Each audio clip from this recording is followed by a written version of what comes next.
Hello friends, welcome back to our channel maths and science trick and toys. आजना video में આપણે જોઈશું સ્થાન કિંમત માટેનું એક સરસ મજાનું TLM।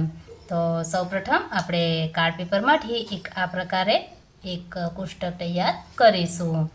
ત્યારબાદ વિવિધ અંકો માટે આ પ્રકારે આપણે ફ્લેશ કાર્ડ તૈયાર કરીશું। હવે આપણે અહીં એક સંખ્યા બનાવીશું અને સૌપ્રથમ આપણે આ સંખ્યાનું વાંચન કરીશું।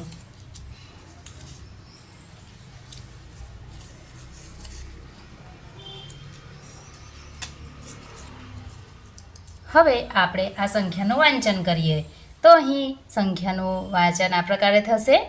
3 અંકો સાથે 2 અંકો સાથે અને આ 1 અંક માટે અહીં થશે 5,91,783। હવે આપણે દરેક જે અંકો છે એની સ્થાન કિંમત શોધીશું।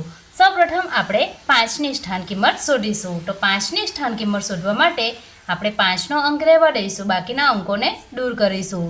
તો અહીં 5ની સ્થાન કિંમત થશે 5 અને પાછળ 5 શૂન્ય એટલે કે 5 લાખ। હવે ફરીથી અંકોને આપણે ગોઠવી દઈએ।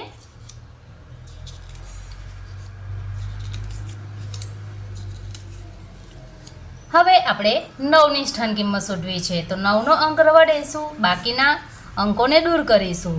હવે 9ની આગળ એક શૂન્ય છે, પરંતુ 9ની આગળના શૂન્યની કોઈ કિંમત નથી, માટે અહીં 9ની પાછળ 4 શૂન્ય છે અને 9 એ 10,000ના સ્થાનમાં છે, માટે 9ની સ્થાન કિંમત થશે 90,000।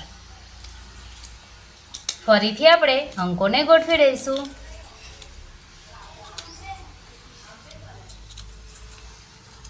હવે આપણે 1ની સ્થાન કિંમત શોધીશું। તો 1ના અંકને રહેવા દઈશું, એટલે કે જેની સ્થાન કિંમત શોધવાની હોય એ અંકને રહેવા દઈ બાકીના અંકોને દૂર કરીશું।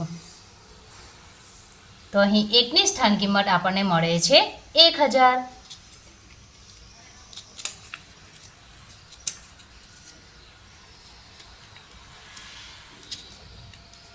હવે આપણે 7ની સ્થાન કિંમત શોધીશું। તો 7ની સ્થાન કિંમત થશે 700। આગળના જે શૂન્ય છે એની કોઈ જ કિંમત નથી। ફરીથી આપણે અહીં અંકો ગોઠવી દઈશું।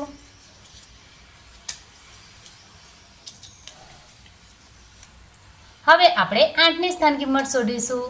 તો 8ની સ્થાન કિંમત માટે 8ના અંકને રહેવા દઈશું, બાકીના અંકોને દૂર કરીશું। તો 8ની સ્થાન કિંમત આપણને મળે છે 80। ફરીથી આપણે અંકોને ગોઠવી દઈશું।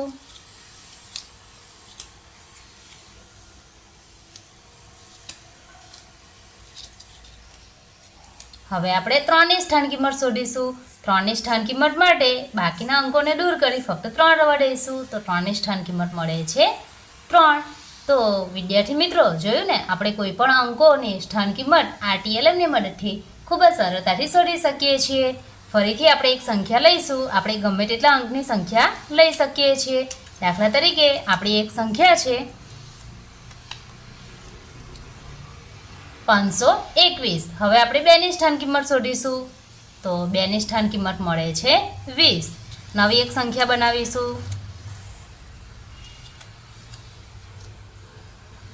આપણી આ સંખ્યા છે 1152।